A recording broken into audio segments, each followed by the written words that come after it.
Coucou les road trippers. Eh ben non, nous ne sommes pas au Mexique, mais pourtant on s'y croirait. Regardez pourquoi. Comment ça s'appelle, Benoît, tu peux nous dire? Figuier de Barbarie. Aïe. Et ça pique sacrément, faut bien les nettoyer avant. Je me suis fait avoir. Et quand on en avait acheté, tu t'es Regarde, piqué ouais. aussi. Donc là, elle est trop. Le pied. Ouais.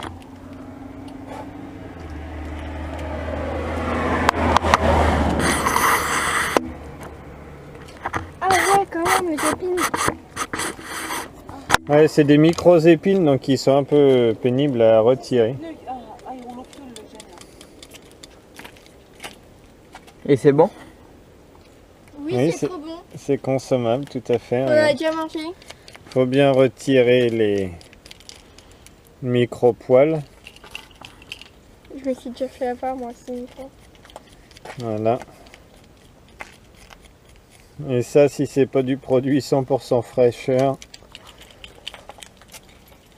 Et après, hop, une petite incision. Et voilà le chirurgien qui parle. Qui a goûté? Voilà. Moi, j'ai déjà goûté une fois. Et là, tu as goûté là? Non, on y va. Allez. Goûtons. Attendez, prenez votre temps pour pas avoir de pics parce que c'est rempli de petits pics le tout. Hein. Ah oui, et comment C'est là comment? Et il a pris un petit peu le chaud, lui. Ah oui. Mais quand même comestible. Ah bah oui, c'est un fruit qui coûte super cher en grande surface. Mais le cactus aussi serait mangeable, la feuille elle-même. Vous voyez, tout ce que je retire là dans les doigts sont toutes les micro-épines. C'est vraiment pas agréable, mais ça se fait. Ouais. Benoît toujours à l'affût des fruits. Nous avons trouvé le grenadier. Est-ce qu'il va tenter de le manger sur place? Oh oui. Oh, il est beau.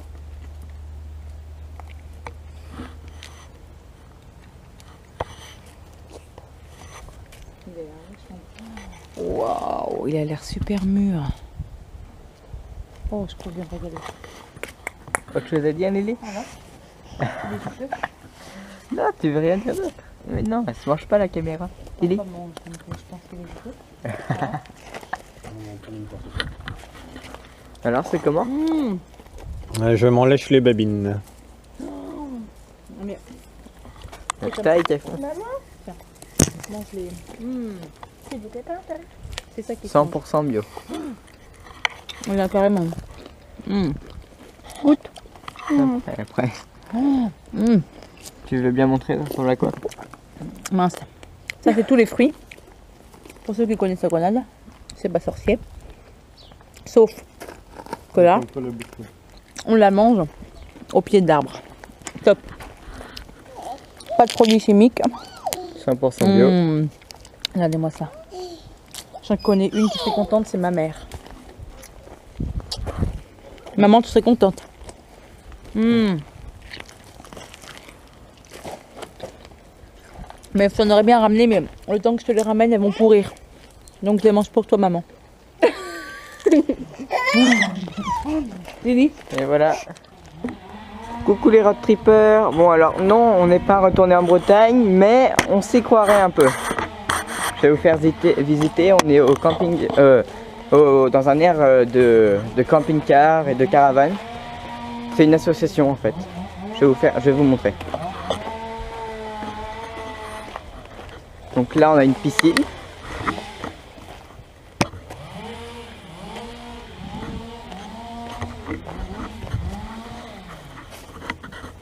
Un petit appartement louable.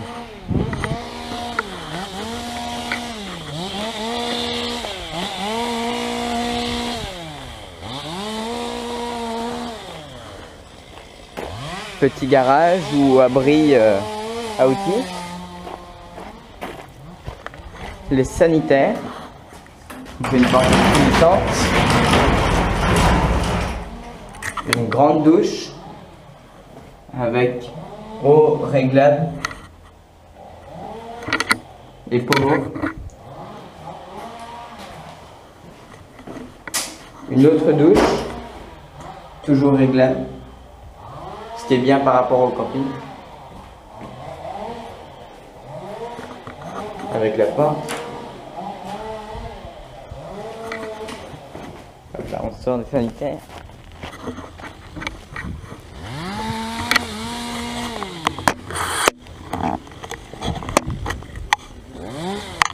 Le parc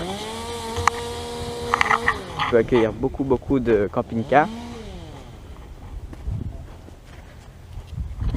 Les piétons, adultes ou bébés.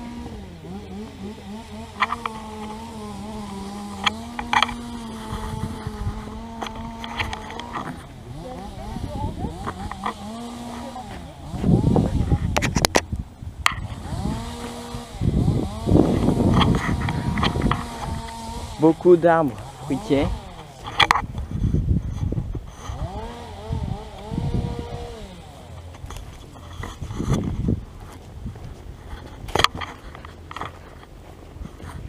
Donc toujours pareil, le parc, beaucoup d'emplacements espacés.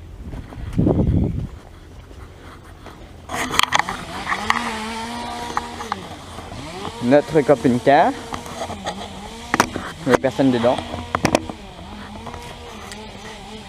On n'a pas sorti grand chose, mais bon. Donc voici le jardinier de l'association. Bon, il a fini son boulot, là il range ses affaires. Exactement. Alors Lorenzo vous a expliqué ou pas, j'ai pas suivi le woofing. Non. Alors le principe du woofing, c'est on file un coup de main selon ses compétences et à côté de ça on est nourri ou hébergé à titre gracieux. Il n'y a pas de rémunération, c'est juste un coup de main, un troc en fait. Donc voilà, c'est... Donc aujourd'hui on a taillé essentiellement tous les mandariniers et puis on a fait des tailles de haies dans les lauriers roses. Voilà, moi je vais filer sous la douche parce qu'il fait bientôt 25 degrés. Après la présentation du jardinier, on revient vers quelques personnes. Coucou, je viens d'aller cueillir ma grenade dans l'arbre, toute fraîche, pour tout à l'heure, pour le dessert. Ou pour l'entrée. Pour une personne. C'est pas mal, hein? Oh, une personne, ça fait, ouais, ça fait quand même beaucoup. Ouais, c'est énorme, hein, les balaises de grenade. Merci en tout cas de nous suivre et suivre notre aventure. Donc nous voilà sur la suite du programme. On profite de cet après-midi ensoleillé pour être sur Fusetta. Donc nous arrivons sur le petit marché de Fusetta. On est venu à vélo depuis l'aire où on est, hein, il y a à peine 10 minutes à vélo en roulant ultra tranquillement. On est passé par les Salines au retour, on filmera un petit bout. Donc il va avoir le marché, il y a plein de petites boutiques avec les souvenirs, les cadeaux. Il y a plein de restaurants, ça a l'air vraiment très agréable. On fait le tour et puis si on voit des particularités ou autre chose, on restera tout simplement et on le filmera pour que vous puissiez en profiter avec nous. Et non, nous ne sommes pas en été en France avec ces petites échoppes, ces petites boutiques. Désolé pour la qualité de caméra, il y a Lily qui tire sur la dragonne.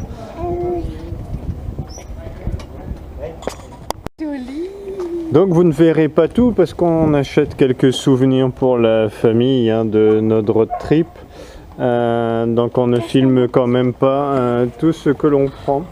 Là c'est juste pour vous montrer les architectures qui changent énormément. On est donc en Algarve et bord de mer, Fusetta, donc bord de mer.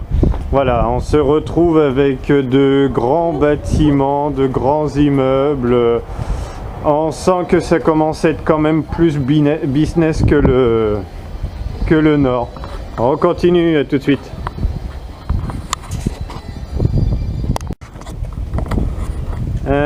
Sensations bizarres, étranges et diverses selon la famille.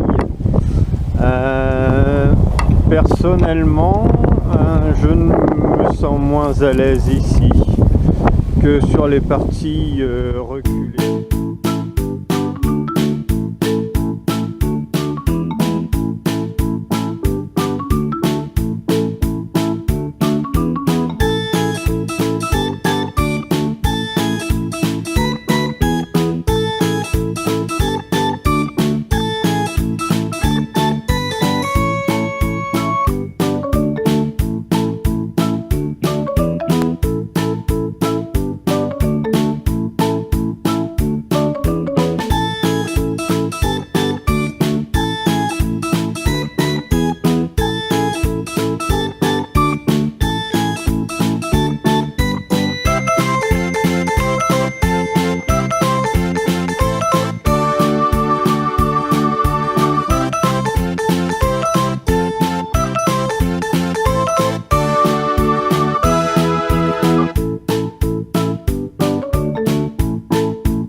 Donc on revient sur la petite place centrale où vous avez tous les bars, tous les restaurants. Et comme vous pouvez l'entendre, toujours beaucoup de Français, d'Hollandais et très peu de Portugais. Bon, après la plage, l'effort du vélo, forcément les enfants ont le droit à une petite glace. Pour Lily, pas d'excentricité, c'est une glace à la vanille avec sa maman. Pour Palvina et Lorenzo, c'est une glace à Big Ben, chocolat, vanille, fraise, un peu de tout. Et pour moi, ça serait, je dis bien, ça serait une glace à la mangue. Allez, à tout à l'heure. Doucement. Elle a mal la cuillère. Donc, comme convenu, les petites images de fin. Donc là, en fait, on rentre par les marais salants. Ce que vous entendez derrière, là, c'est tout simplement le train qui passe. Un train d'un autre temps, mais train quand même. Là, on arrive donc, vous voyez, sur notre petite zone, marais salants, ultra sympathique à traverser. Le Portugal, là où on est en tout cas, n'est pas forcément ultra adapté au vélo, hein, mais ça se fait quand même bien. Palvina, le mot de la fin. Palvina, le mot de la fin. Au revoir. C'est naturel. Au revoir, ciao. Et cette ville est super bien. Salut.